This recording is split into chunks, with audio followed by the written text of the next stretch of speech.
اعوذ باللہ من الشیطان الرجیم بسم اللہ الرحمن الرحیم۔ حدیث نبوی صلی اللہ علیہ وآلہ وسلم۔ پہلی حدیث، ایک دفعہ رسول کریم صلی اللہ علیہ وآلہ وسلم کعبہ شریف میں سجدہ میں تھے۔ ایک دوسری سند سے ہم سے احمد بن عثمان نے بیان کیا، کہا ہم سے شری بن مسلمہ نے، کہا ہم سے ابراہیم بن یوسف نے اپنے باپ کے واسطے سے بیان کیا۔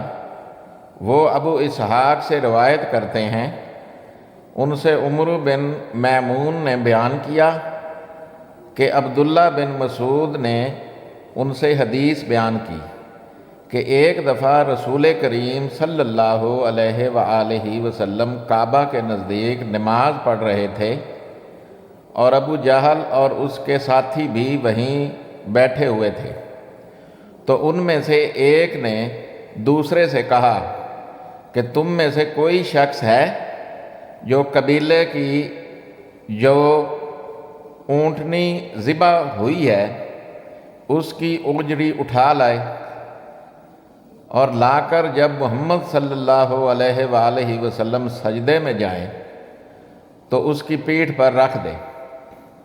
یہ سن کر ان میں سے ایک سب سے زیادہ بدبخت آدمی اٹھا اور وہ اوجڑی لے کر آیا اور دیکھتا رہا۔ جب آپ نے سجدہ کیا تو اس نے اس اوجری کو آپ کے دونوں کندھوں کے درمیان رکھ دیا۔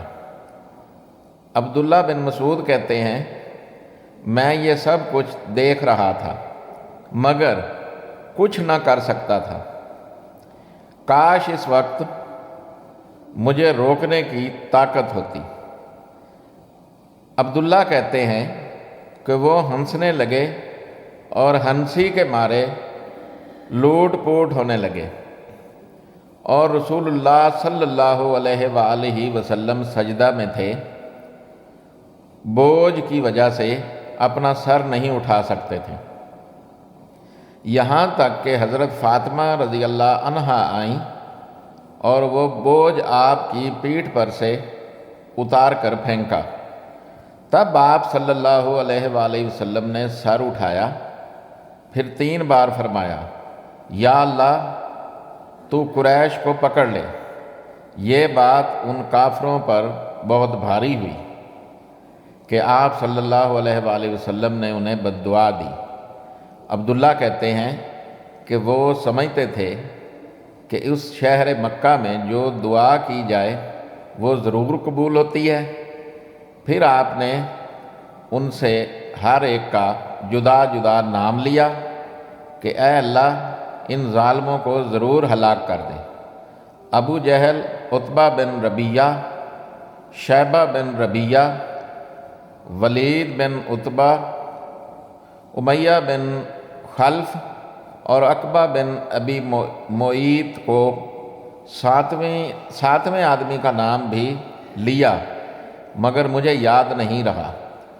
اس ذات کی قسم جس کے قبضے میں میری جان ہے کہ جن لوگوں کے بد دعا کرتے وقت آپ صلی اللہ علیہ وآلہ وسلم نے نام لیے تھے، میں نے ان کی لاشوں کو بدر کے کنویں میں پڑا ہوا دیکھا۔